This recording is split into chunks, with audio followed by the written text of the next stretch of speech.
Welcome to the 7th episode of the Straight to the Point podcast. I'm your host, Isaac Lindenberger, but actually in this episode, your host is David Burke from the Vaccination Station, and he interviews me in this, and it's pretty interesting. You can learn a little bit more about me from being in the seat that I usually put other people in, so it's pretty fun, and the Vaccination Station is a great show, so if you like Vaccine Podcast, I highly recommend you check it out. It's great. So, please welcome myself, I guess, and the Vaccination Station. Enjoy.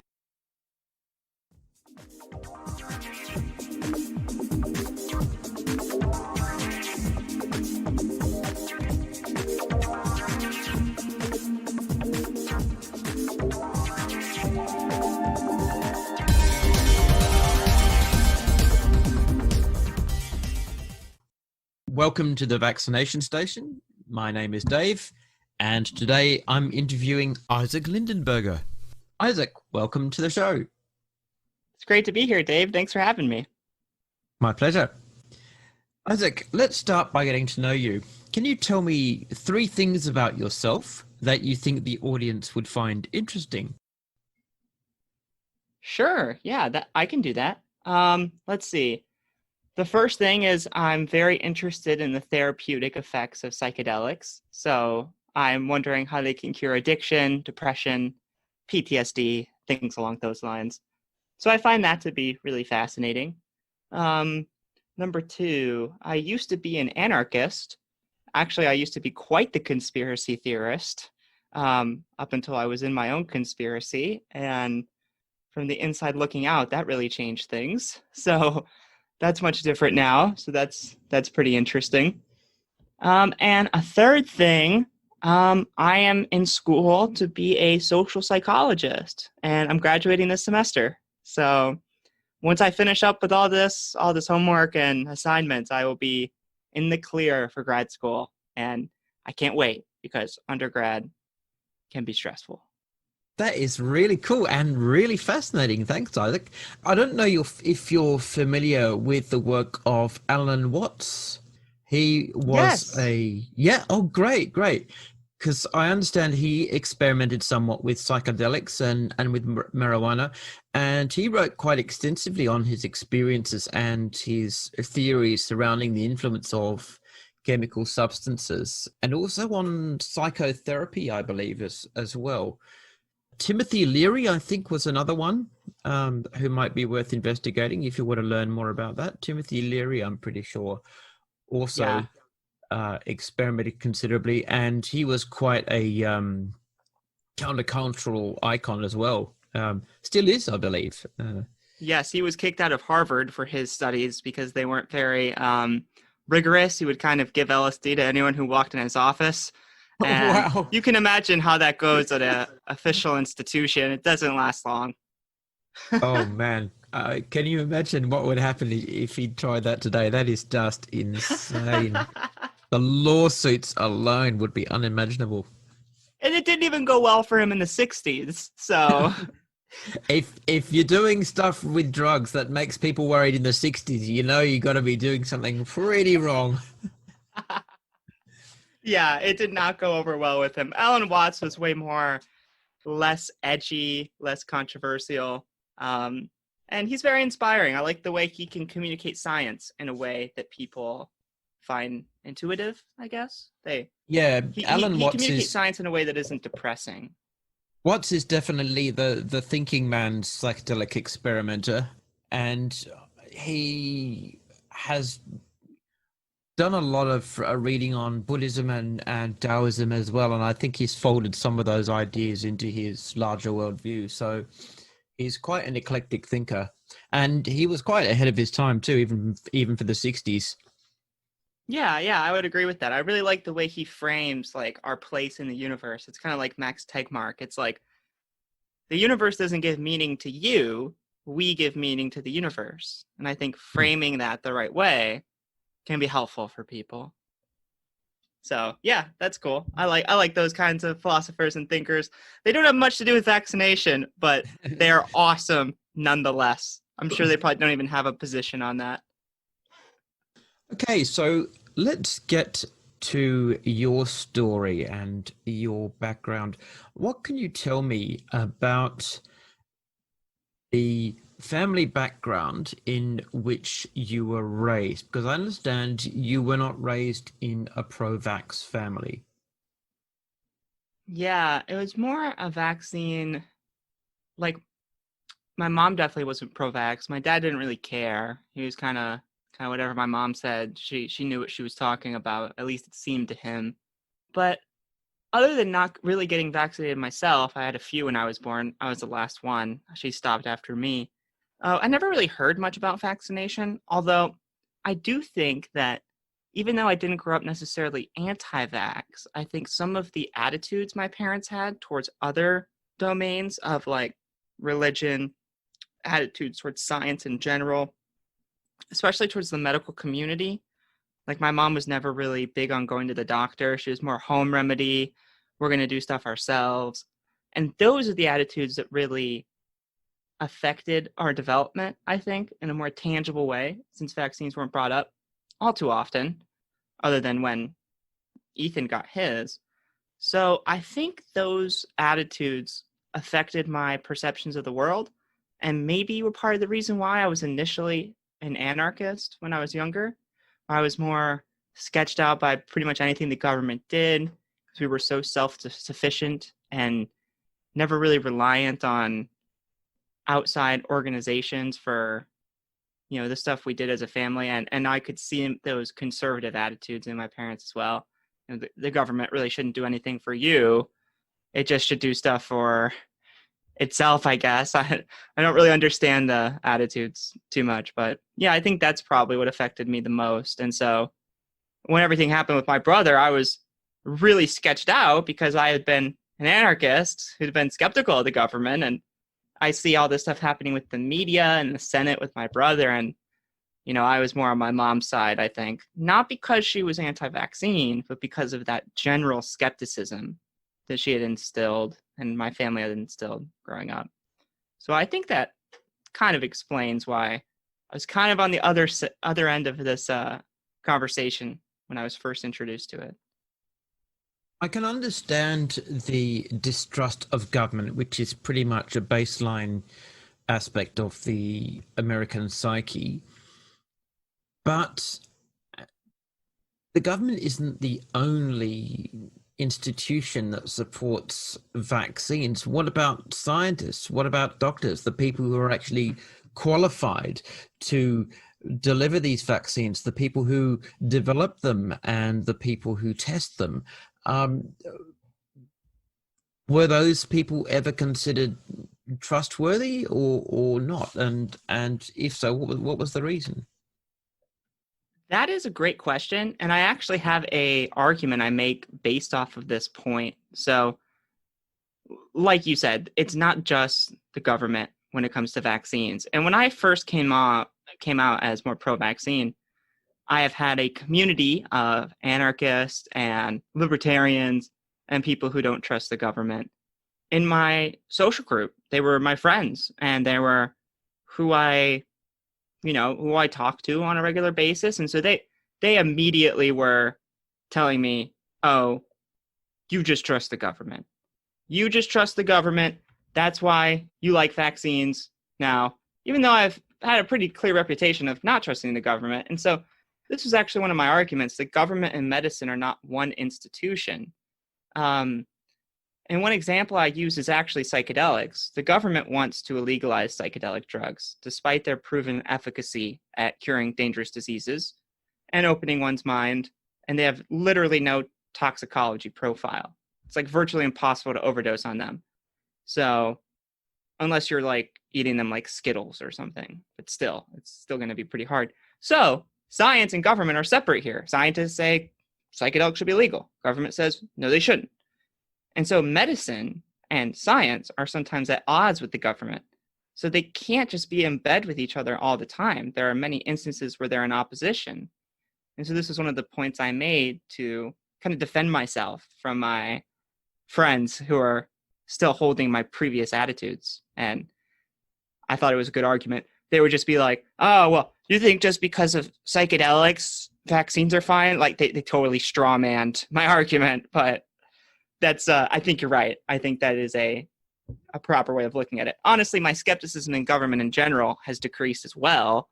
So I even think that even if government and science were one institution, that still would be an invalid argument because it's a misrepresentation of government, I think now.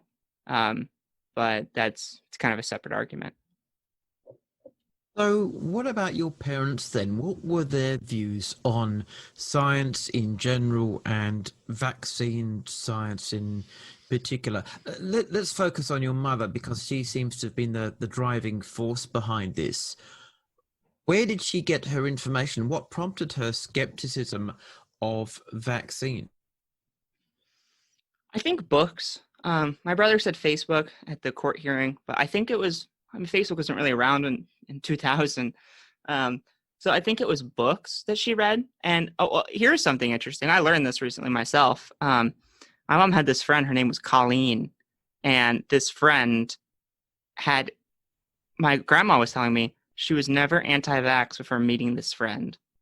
And she met this friend and she had all these anti-vax ideas and this personal story that was really moving, probably something to do with her own child.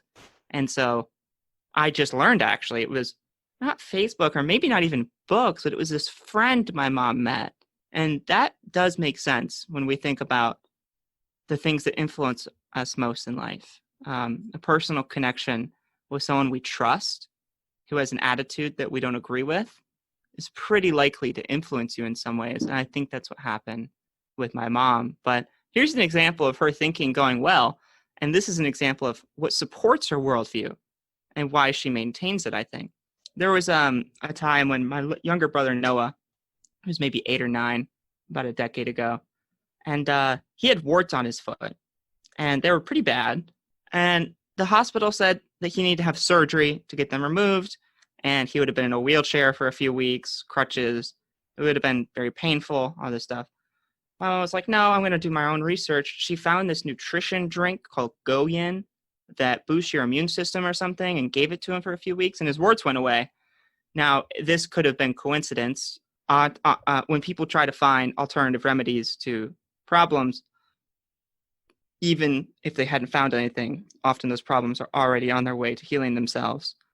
But it could have been a direct correlation as well. But this is just an example of my mom taking things into her own hands, not trusting the scientific community. It appears to work out based on, supposedly what she did. At least that's what it looks like.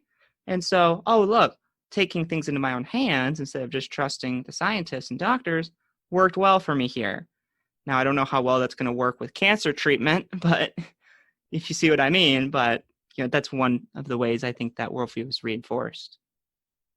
So you mentioned your mother's views changed quite rapidly when she encountered this new friend and began to absorb her ideas and become influenced by her worldview. That's a very common story in the anti-vax community because people influence each other very easily if they have a baseline of shared interests and share the same worldview, and then start to share stories, personal stories, particularly emotional stories about experiences they've had with problems or things that seem to be related to medicine or science or whatever that go against the current trend of scientific consensus. And they start to think, well, maybe science is wrong. Maybe the doctors are mistaken. Maybe I can't trust them anymore.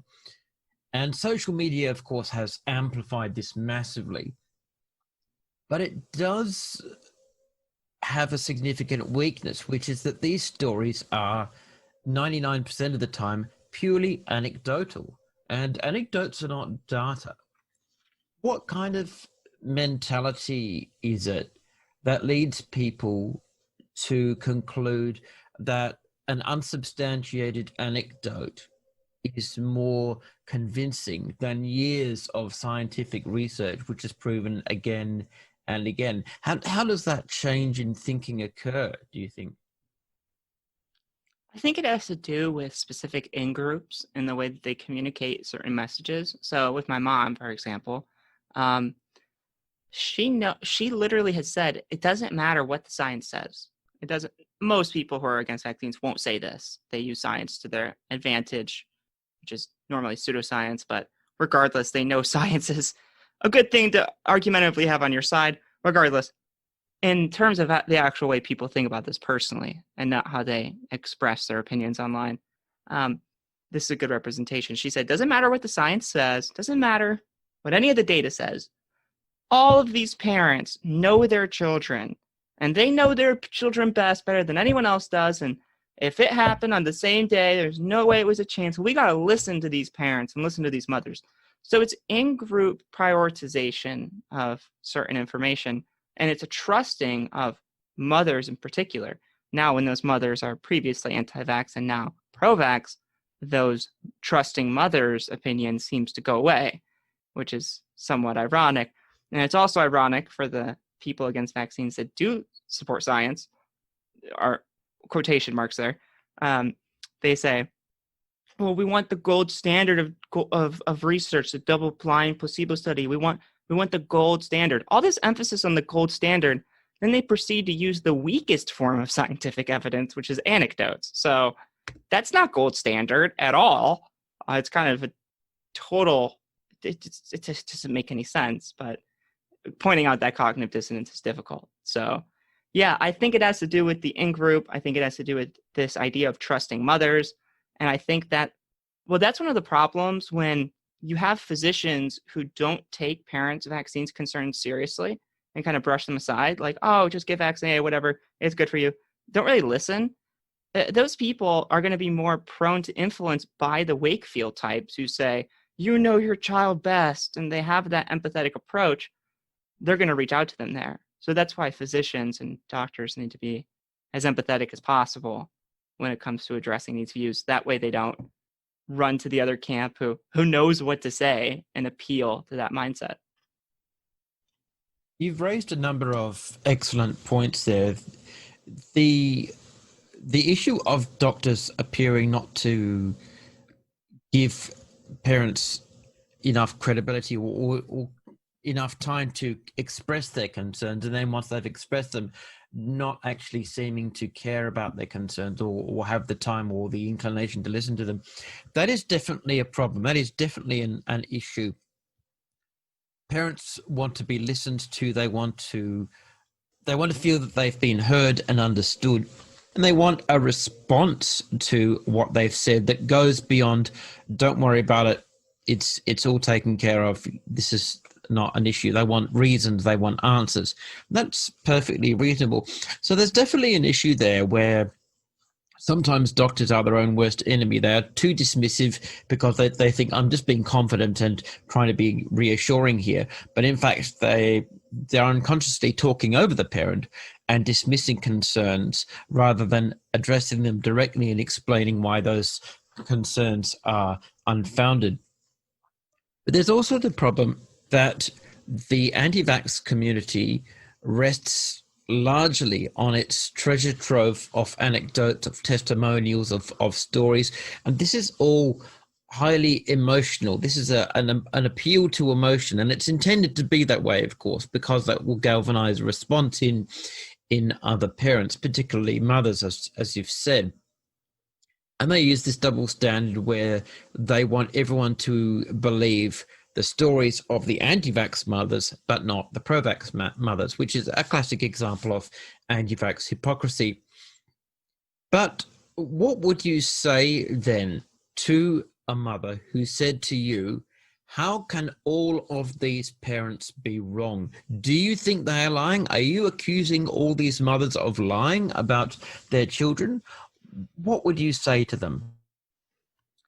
That is a great question because it gets brought up often. And my response is normally no, I don't think any of them are lying. I think all of them, I mean, maybe a few, but most of them, the majority, are probably very honest with the way that they view how these things happen. The question is whether or not they are accurately assessing the situation. And so yes, intention matters. Yes, these mothers probably all believe this, but how do you know that they're actually right? And that's where research comes into play. And that's where science shines. That's where we need data to be able to establish correlations and not just causal correlations and not just something that could be the cause of chance or coincidence.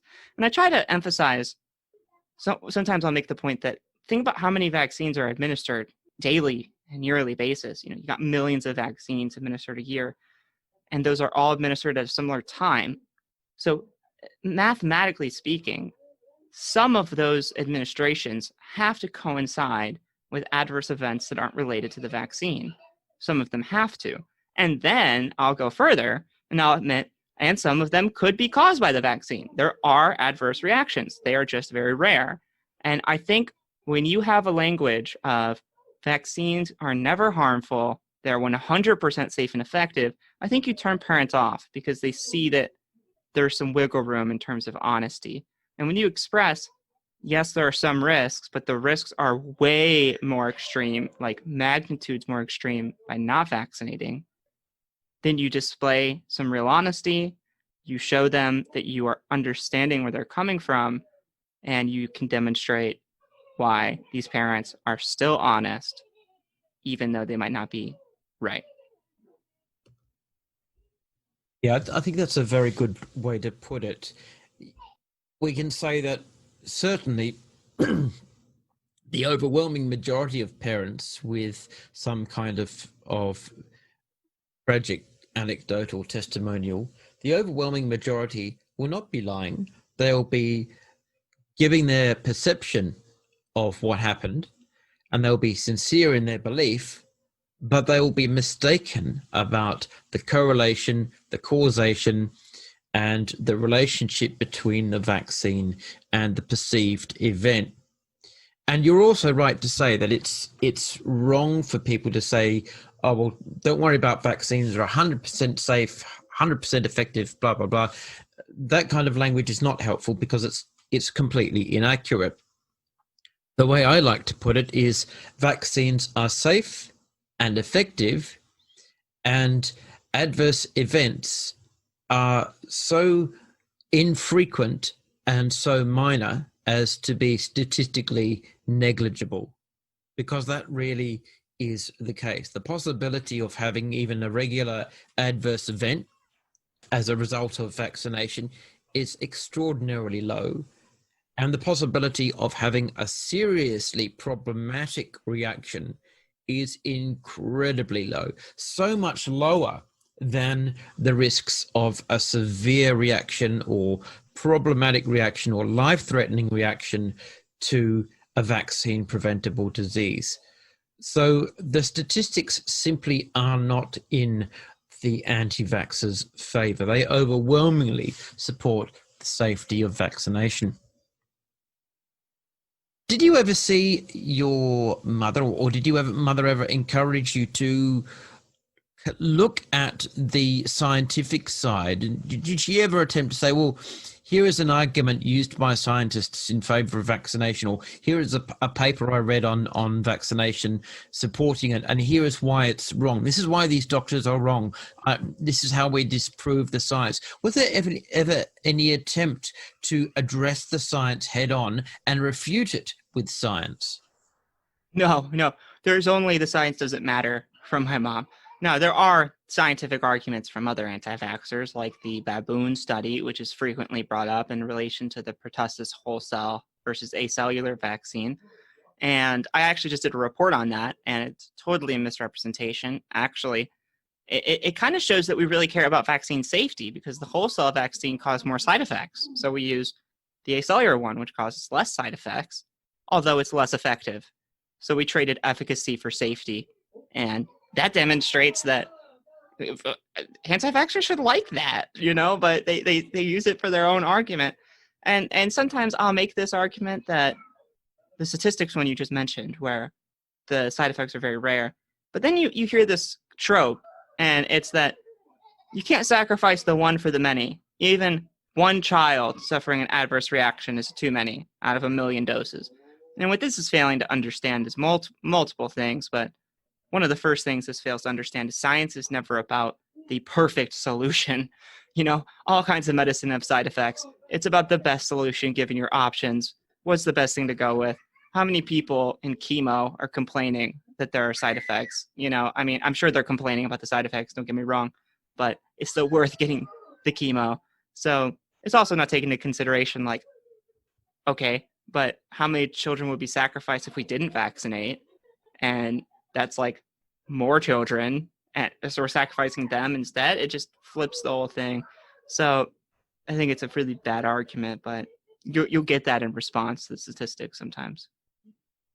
Yeah, I think that is a particularly weak argument, especially since it can be so easily flipped.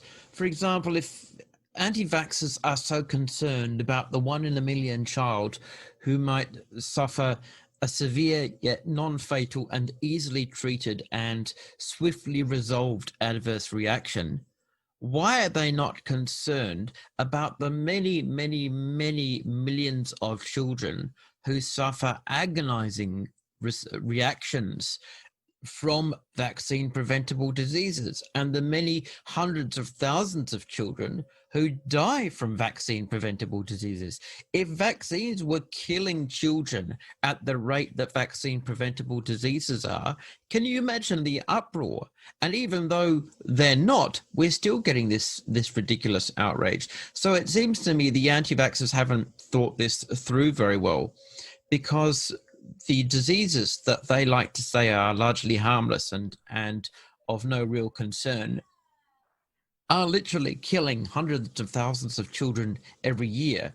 And yet they think vaccines should be stopped just because 1 in a million children might have a fever, some febrile seizures, and maybe an overnight stay in hospital, and then come out perfectly the next day with no drama.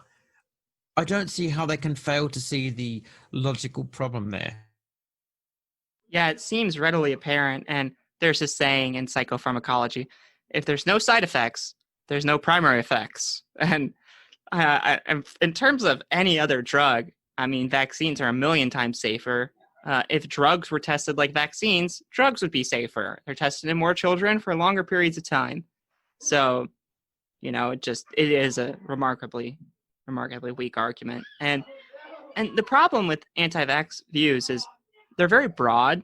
So if you pick apart and debunk one idea, they've got a million others to reinforce other ideas. Although they're broad, though, they don't have a lot of depth. You go into any one of them, you can pick apart in 20 minutes of research.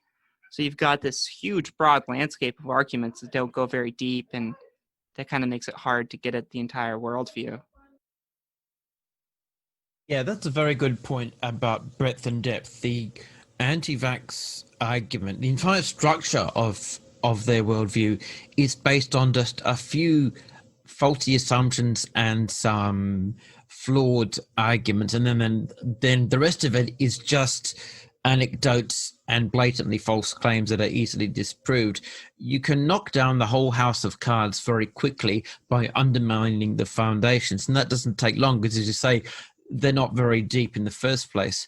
What anti-vaxxers rely on most of all, apart from anecdotes, is simply the endless stream of objections and arguments that they can produce. Many of these are just the same old argument phrased in different language, and all they do is trot these out in a form of a gish gallop, a big waterfall of statements, a big wall of text, hoping to overwhelm you with all this. And very often it will take only 2 minutes to see through most of that and realize just how irrelevant and incorrect it is. There's no science, there's no substance, there's no depth to it, and it doesn't stand up to robust scrutiny. But because it takes time, because it can be time consuming to present the evidence that refutes these claims, a lot of people go, oh, I just won't even bother arguing. And the anti-vaxxer thinks, oh, well, that's it. I've won because someone didn't argue with me.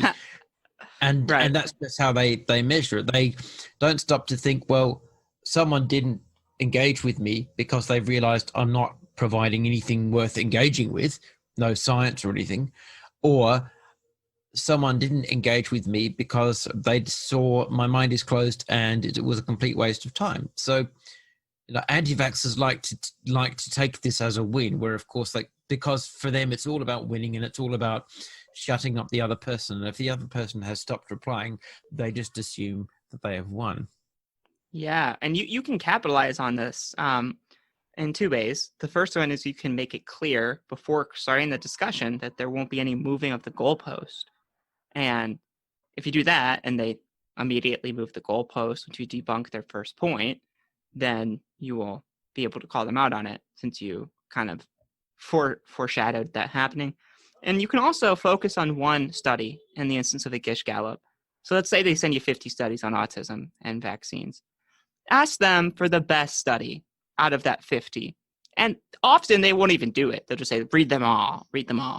Like, no, show me the best one. Which one's the best one? Which one's the most worth my time? My time's limited and valuable. So what's the best study? If they can even give you the best study, you can point out they clearly don't know what they're talking about and move on from there. If they give you one study to focus on and you prevent them from moving the goalpost, you can focus on that. That's fantastic advice, and I totally agree. You can also ask them, why is this the best study? What makes it the best study in your opinion? On how have you assessed it, and have you compared it to other studies that might contradict that? And can you explain to me why those studies must be wrong and this study must be right? And furthermore, can you explain why this study, if it's so good, does not actually fall in line with the overwhelming scientific consensus on vaccine safety and effectiveness? So you can begin to dig at it in a number of ways and just show all of the underlying assumptions, and that's all they are. Underlying assumptions that you've brought to this are wrong, and you haven't actually looked at this. Someone has passed you a list of studies, you've copy pasted it and passed it on to other people. You've never actually looked at it. Likely you are not qualified to look at it and understand even what you are reading entirely. You're certainly not qualified to critique it effectively. And that's where the cracks really start to show very quickly. Yeah, there was one Gish Gallop where someone actually put a sexual video link in the Gish Gallop, and it wasn't noticed for weeks. And people are passing it around showing vaccines cause autism, and 5 links down, there's a very sexual video in there. It has nothing to do with vaccines. And someone just inserted it and let them continue. And it's just like they're not reading it. So yeah, you ask for some elaboration and you're not going to get very far. And that's a good way to go when approaching these people. So yeah, I thought that was pretty funny. So what was it that sparked your own investigation of vaccines, and what was it that began to, I don't know if I can say change your mind or turn your views, because I don't know how much you shared your mother's views, but what was it that, should I say, began to improve your confidence in vaccination and the science and medicine behind vaccination? Well, actually, I was in a debate called "The Needle of Controversy" with this scientist type person, and I was arguing against vaccines, and he was arguing for them, and I thought I was going to crush this dude because I've been, since everything happened with my brother, a lot of anti-vaxxers reached out to me, gave me all their best talking points, and I was like, oh, this is all interesting. This kind of makes sense. So some of these things I don't have answers to, I'll ask them here. And this dude kind of destroyed me, honestly. Like, I didn't view thimerosal right. I thought it was like another form of mercury, which it technically is, but I thought it was ethyl mercury, not methyl mercury, and all kinds of things I got wrong. And that kind of it didn't change my mind, but it reduced my attitude certainty. I wasn't as certain about my anti-vax views anymore. I wasn't necessarily pro-vax. But after that debate, I started doing more research, and I realized that a lot of the stuff I knew were half-truths. They weren't really truths in and of themselves. They were partially true, but they were half the story. And the clearest example of this I had was the argument that sanitation and hygiene was responsible for the reduction of disease and not vaccination. And there's a graph in the popular anti-vax doctor's book, Suzanne Humphries' Dissolving Illusions. And this graph shows that over time, after sanitation and hygiene was introduced in like the 60s, it was more used then, the deaths from all diseases went down. So she showed deaths from measles were decreasing before the measles vaccine, and implied that without the vaccine, measles still would have gone to no deaths, regardless. And I thought that was a good argument. However, the thing that chart is missing is case incident rates. So when you only look at mortality, you do find that all diseases were decreasing in terms of death rates before the introduction of vaccines. But what you don't see is that the case rates, so how often people are getting the disease and transmitting it, does not go down for any disease until the individual vaccine is introduced. So polio cases, they don't drop to the polio vaccine. Measles cases, they don't drop to the measles vaccine, so on and so forth. So you put these charts together, you see that deaths were not going to decrease until the vaccine because vaccines reduce the case rates. And that's the only thing that's going to reduce the deaths that would still occur, like, for example, in measles. So after seeing that, I was like, hey, you guys didn't tell me the whole story. Like, this is crucial information. And of course, it was not provided because it goes against the narrative. And I found that, and after I saw it there, I was like, I think I was ready for it. Like, I was looking for it. I was like primed for it. And I started seeing it everywhere. And that seems to be true with almost all of my attitudes on vaccines before were half truths. And figuring out the rest of the story is crucial to actually knowing what's going on. You've made a really good point about the effects of sanitation and hygiene because of course, yes, they did reduce deaths considerably for many vaccine preventable diseases and many of the diseases that at the time and still now can't be prevented with a vaccine. But that's not remotely controversial, and it also completely misses the point. Firstly, of course, that death rate was going to go down, but it wasn't going to go down any further. It had pretty much hit its baseline. Only vaccines could reduce it further than the effects of sanitation and hygiene. And that is a huge point that anti-vaxxers completely overlook. Secondly, by focusing only on the deaths, it's just another way of moving the goalposts. Firstly, anti-vaxxers want to say, oh, well, we're worried about vaccines because they can cause damage to children even if they don't kill them. But when it comes to vaccine preventable diseases, they want to say, well, we're only concerned about deaths. That's a ridiculous double standard. Many vaccine preventable diseases can and do have permanent long-term effects. Polio, for example, measles, for example. Measles, even if it doesn't kill a child, can damage that child permanently in quite significant ways. It can lead to encephalitis, swelling of the brain. It can damage a child's eyes. My own twin brother's eyes were permanently damaged by measles when we both had it as children because we hadn't been vaccinated against it, and he had to have an operation around the age of, I think, somewhere between 5 and 8. He had to have an operation to fix the muscles in his eyes, which had been damaged by measles. And there are plenty of other vaccine preventable diseases that, even when they don't kill, cause permanent, terrible, lifelong damage to a child.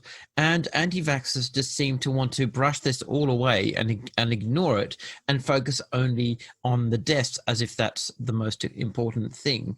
So again, there's a combination of moving the goalposts and then a hypocritical double standard, which exposes the weakness of the sanitation hygiene argument.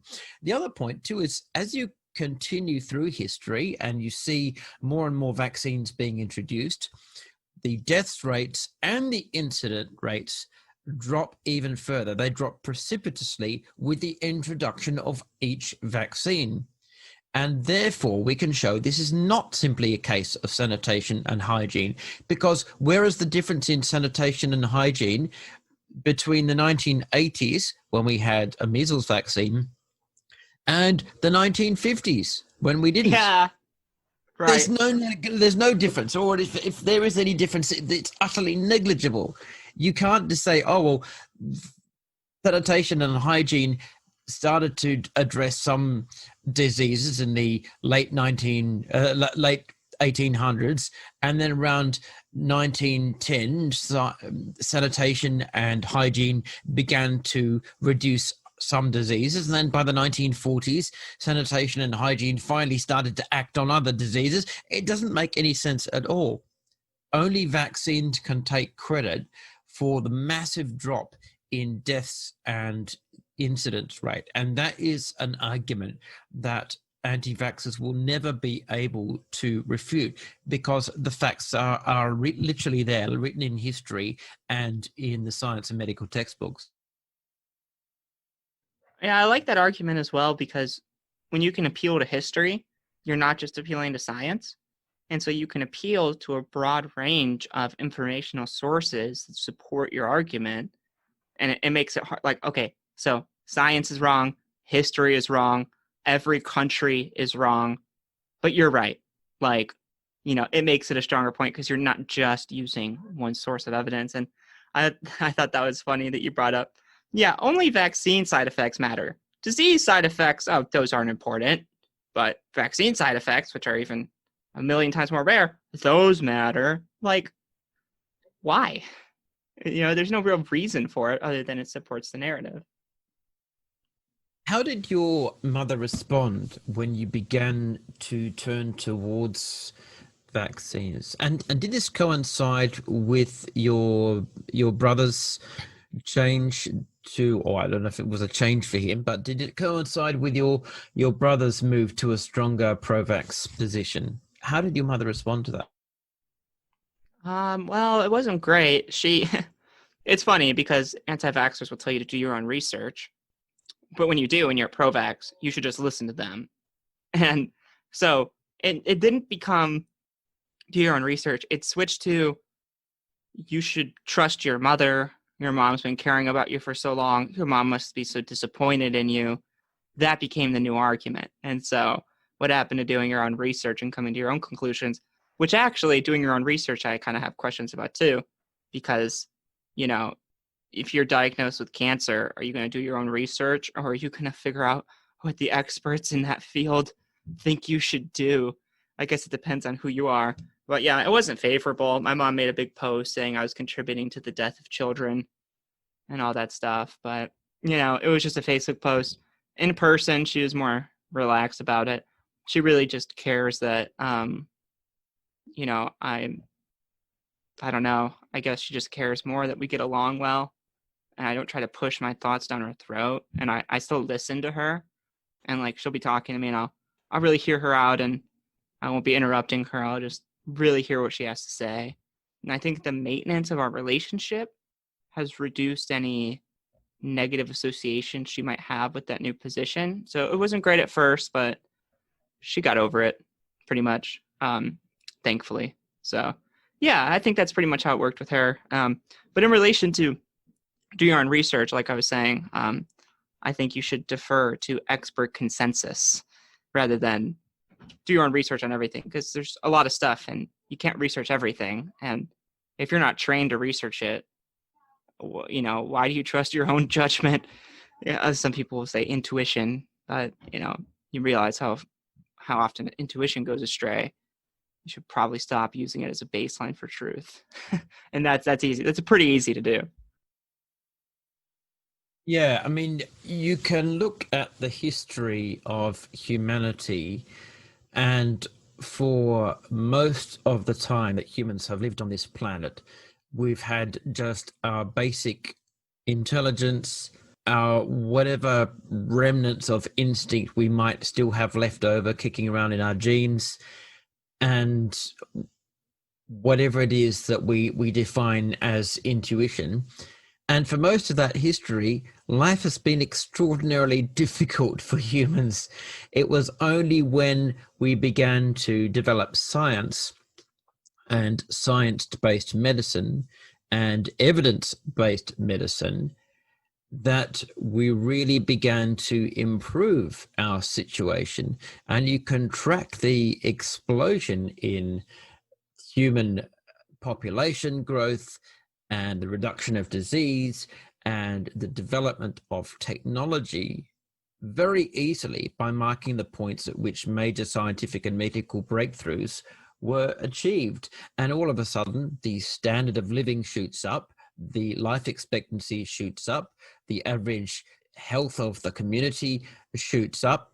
Everything is improved by developments in science and medicine. And I just don't see how anti-vaxxers can look back at that and say, well, it was better when we just relied on our intuition, ignored the experts, and went with our gut. That is simply not what history shows.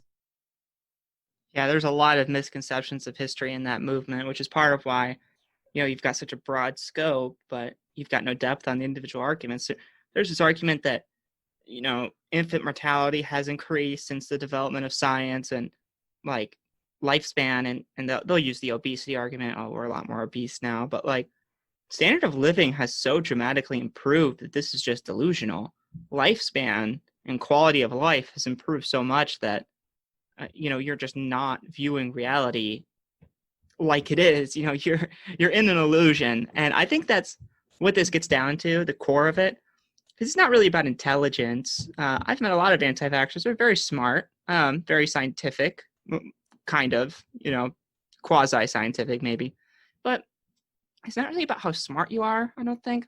I think it's about who you trust, and do you trust science and doctors, or are you skeptical of them for some reason? And I think that's really the core of this whole thing. And I think one way to move is showing how much these skeptical people actually do put their trust in society when they don't even realize it. Like, for example, if you get on an airplane, you're probably not going to interview the pilot before takeoff. You probably trust he's a pilot who's qualified to do his job. Why is the pilot fine, but the doctor isn't? Why so much scrutiny on a different established field? And you have the argument that doctors have been wrong before, like they used to recommend smoking, right? But planes have crashed before, and you're still boarding one. So yes, things can go wrong, but how often do they go wrong? Doctors may fail, but not often. Most of the time, they're pretty right, and they're going to tell you to change your diet if you eat terribly.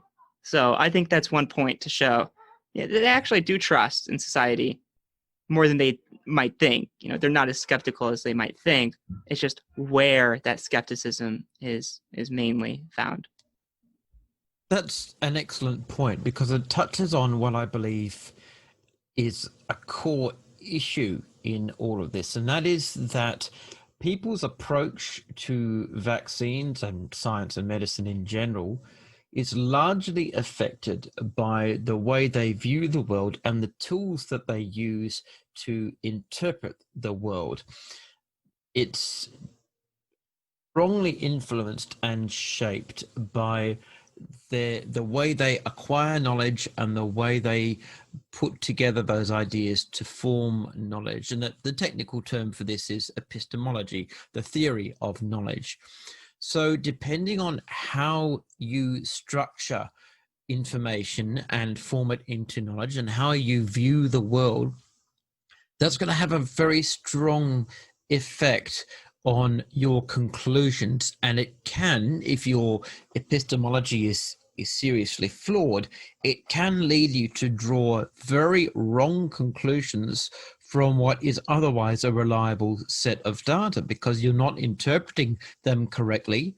You're bringing biased assumptions to bearing on that data, which is affecting your ability to interpret it properly.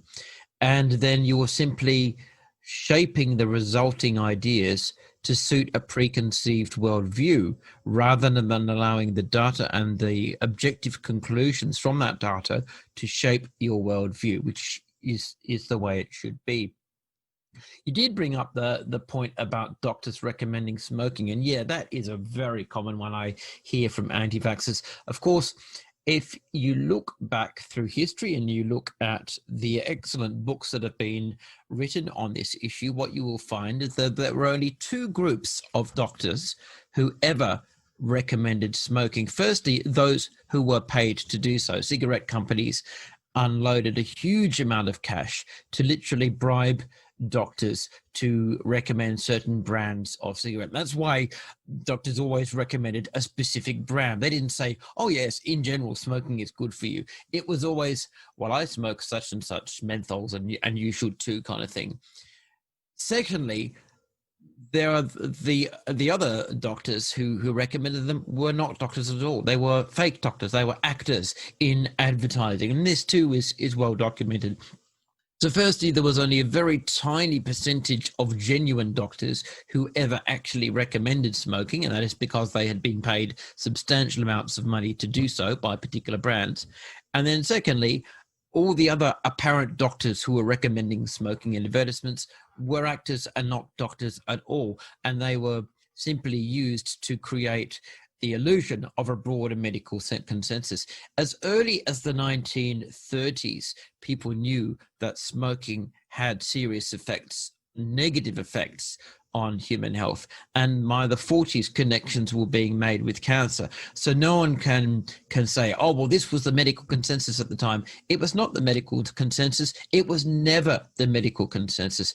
The earliest medical consensus on smoking was that it had some form of negative effects, and that consensus only grew stronger and broader as the other negative effects associated with smoking, such as lung cancer, became apparent thanks to scientific research. So again, that is a very weak argument and very easily dispelled. Yeah, that's very interesting. I didn't know that it was only two small groups of select doctors. I could see a response being, oh, well, doctors are just being paid to promote vaccines, and that would just be easy to debunk, considering it's all doctors. It's not a select group of doctors. It's clearly the medical consensus. So get around that one. Good luck. So yeah, I think that gets at the underlying issue. And I just read an interesting perspective from Heidi Larson. She runs the Vaccine Confidence Project in London, and she just wrote a new book called Stuck, and it's about vaccine hesitancy and what to do about it. And she argues that vaccines aren't often the real issue. It's about self-determination, dignity, and distrust. And so I think that if you can encourage individual self-determination, restore their dignity through the doctor-patient relationship, and address their distrust empathetically, you might be able to get around this problem without even discussing vaccines much at all. Of course, I think debunking vaccine misinformation is still important. There's one issue where if you debunk something, though, people remember it in the context of how you debunked it. So if I say vaccines don't cause autism, some people will remember just vaccines cause autism. And so that makes you wonder if you should actually debunk things, but you can minimize that effect with repetition, meaningful negations. This is Dan Gilbert's research, the social psychologist. So we should still focus on debunking this stuff, but I feel like that probably shouldn't be the core of our work in this field. I feel like getting at the core emotions and addressing those, since it's not really about science and the talking points and the information, it's more about the underlying causes of those feelings. I feel like we can make some real progress here, even if sometimes it can seem hard when you're debating someone on Facebook who doesn't seem to ever listen. So I think we can encourage ourselves, as difficult as this might seem at times. I think that's a very healthy perspective and certainly a very mature approach to take to the issue. I'm familiar with Heidi Larson's work, and she's certainly someone I would really want to interview on my podcast. I also have her book. I just haven't got around to reading it yet. I'm already plowing my way through a bunch of other vaccine-related stuff. In conclusion, then, firstly, can you recommend anyone else aside from Heidi Larson that you think I should interview for my podcast? And secondly, if people want to follow you and your work, where can they find you online? Oh yeah, I would recommend Brian Deere. He just wrote a book called The Doctor Who Fooled the World, which is about Andrew Wakefield, and he is doing podcasts right now, so he would be good to reach out to. So he's good. I also just interviewed for my last episode Dr. Allison Meek, and she's a professor of conspiracy theories. And she had some very interesting stuff to say about the history of conspiracy theories and how they relate to the vaccine movement. And of course, Dr. Offit would be great.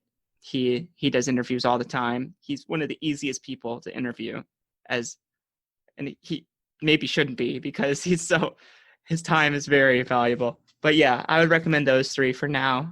Definitely a lot of other good ones though, who I'm not sure how often they do interviews, but those people are all really good. If you want to follow some of my stuff, I have the Straight to the Point podcast, which is a vaccine show that addresses vaccine misinformation. It's on Spotify, iTunes, it's hosted on Podomatic, and the website is sttpshow.com or straighttothepointshow.com. Either one will get you there. We've got articles, YouTube videos, all that kind of stuff, but it's mainly the podcast. But you can find me on all those places. I have Facebook, but I've deactivated it for peace of mind. So I might pop up on Facebook sometime in the future. Facebook is where all my anti-vax friends were when I was more leaning that direction, and they just kind of annoy me at this point. So I'm off Facebook for now, but I'm on Twitter. It's extra-dimensional. I made this when I was very interested in psychedelics still, as you can tell, which I still am, but I made this when that was my primary focus. It's EXTA and then dimensional. And I post a bunch of the vaccine stuff there. So yeah, that's pretty much where you can find me. And that's what I'd recommend, especially because Brian Deere's book just came out. So it's very relevant right now. That's really great, Isaac. Thank you so much for that. I actually have Brian's book. Again, that's on my list to read. So yeah, thank you again for your time. It's been a real pleasure to talk about this stuff with you. I've really appreciated the way you've shared so much of yourself and your personal story.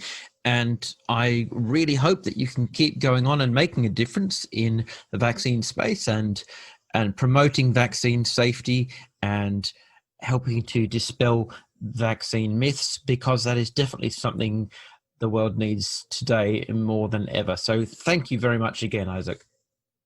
Yeah, thank you, Dave. It was a real pleasure. I enjoyed your show, and I'm looking forward to seeing some of the previous episodes you've done. So that'll be cool.